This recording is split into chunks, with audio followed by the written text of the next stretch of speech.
DeFi perlu diatur dengan hati-hati dan penuh pertimbangan, kata Ketua The Fed, Jerome Powell. Powell mengatakan bahwa bank sentral akan selalu menjadi jangkar kepercayaan utama di balik uang dan stablecoin, meminjam kepercayaan dari penerbit yang mendasarinya.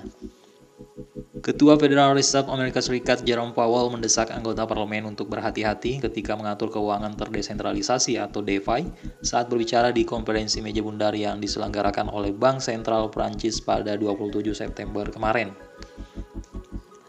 Powell mengatakan bahwa peraturan harus diperkenalkan dengan hati-hati dan penuh pertimbangan, dan bahwa regulator harus sangat hati-hati tentang bagaimana aktivitas kripto dilakukan dalam batas regulasi. Powell bergabung dengan Christine Lagarde, Presiden Bank Sentral Eropa, Agustin Carstens, Manajer Umum di Bank for International Settlements atau BIS, dan Repi Menon, Direktur Pelaksana Otoritas Moneter Singapura atau MAS.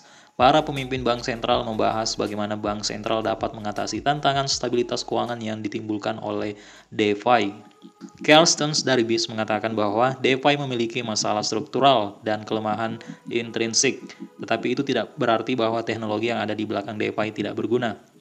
Oleh karena itu, regulator perlu menemukan cara untuk memanfaatkannya dengan baik. Sependapat dengan Carstens, Powell mengatakan bahwa ada masalah yang sangat signifikan seputar kurangnya transparansi dalam ekosistem DeFi.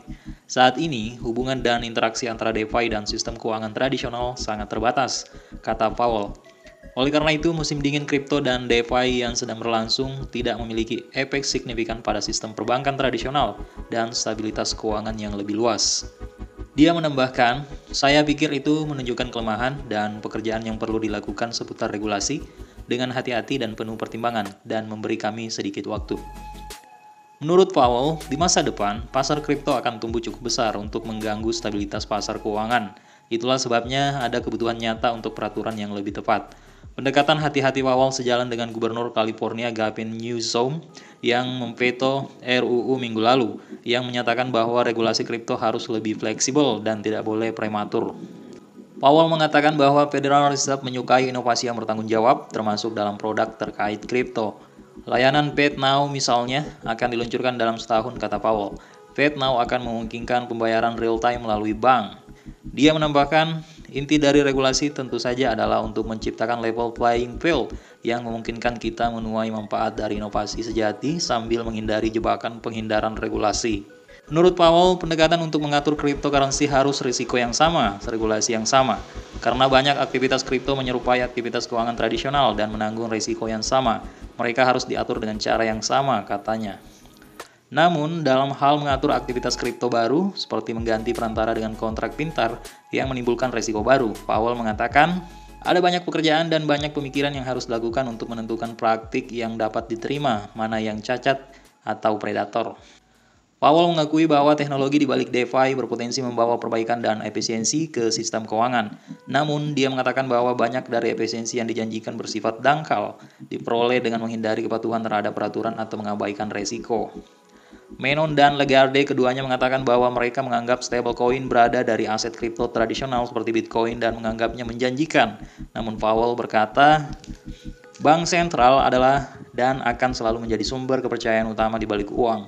Stablecoin pada dasarnya meminjam kepercayaan itu dari penerbit yang mendasarinya dalam banyak kasus dolar Amerika Serikat. Powell melanjutkan dengan mengatakan bahwa Amerika Serikat tidak terburu-buru untuk mengeluarkan mata uang digital bank sentral atau CBDC. Menurut Powell, Federal Reserve akan bekerja dengan Kongres dan cabang eksekutif. Keduanya memerlukan persetujuan untuk menerbitkan CBDC selama 2 tahun ke depan dan membangun kepercayaan publik. Kami melihatnya dengan sangat hati-hati. Kami mengevaluasi masalah kebijakan dan masalah teknologi, dan kami melakukannya dengan cakupan yang sangat luas. Jadi teman-teman, kalau kita melihat daripada statement kontroversial yang dikeluarkan oleh Jerome Powell ya dan teman-temannya, itu ada 2 kemungkinan ya. Kedepannya industri kripto akan dibuatkan regulasi yang sangat ketat karena itu merupakan suatu ancaman bagi sistem keuangan tradisional. Di mana kita ketahui teknologi yang dihadirkan oleh kripto yaitu decentralized finance yang dicetuskan oleh penemu Bitcoin. Memang sejatinya itu akan melepaskan atau mendobrak sistem keuangan tradisional ya teman-teman ya, yang kita ketahui itu terpusat atau centralized. Dan kita melihat berita yang tadi itu merupakan suatu ancaman tersendiri bagi dunia kripto ya. Apakah nanti akan dibuatkan regulasi yang begitu ketat, bahkan mungkin akan membatasi ruang gerak kita pengguna blockchain, pengguna mata uang digital di masa depan oleh aturan-aturan yang dibuat oleh The Fed dan koleganya? Patut untuk kita pantau terus ya teman-teman ya. Karena jika hal ini terjadi, itu nawacita daripada penemu Bitcoin tentang teknologi DeFi itu tidak lagi akan sepenuhnya berfungsi, teman-teman.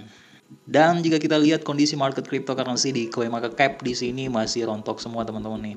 Masih terlihat bearish semua, di mana Bitcoin tidak beranjak dari harganya di kisaran 290 jutaan. Ethereum juga demikian di angka 19 jutaan. BNB 4 jutaan, tidak beranjak juga ya. Hampir semua token atau koin di cryptocurrency itu crash semua, teman-teman. Dan Terra Classic Loans di sini masih berada di peringkat 31 dengan harga Rp4,302, turun 1,72% di time frame 24 jamnya, dan ini real time teman-teman ya. Tidak banyak yang berubah dari kondisi harga cryptocurrency per hari ini, masih sideways seperti kemarin-kemarin. Dan itu aja informasi terkini dari saya tentang bagaimana The Fed dan koleganya berencana untuk membuat regulasi yang ketat untuk industri cryptocurrency. Bagaimana menurut kalian teman-teman? Silahkan rupul di kolom komentar di bawah. Jangan lupa subscribe, keep the orb diamond hand. Salam cuan.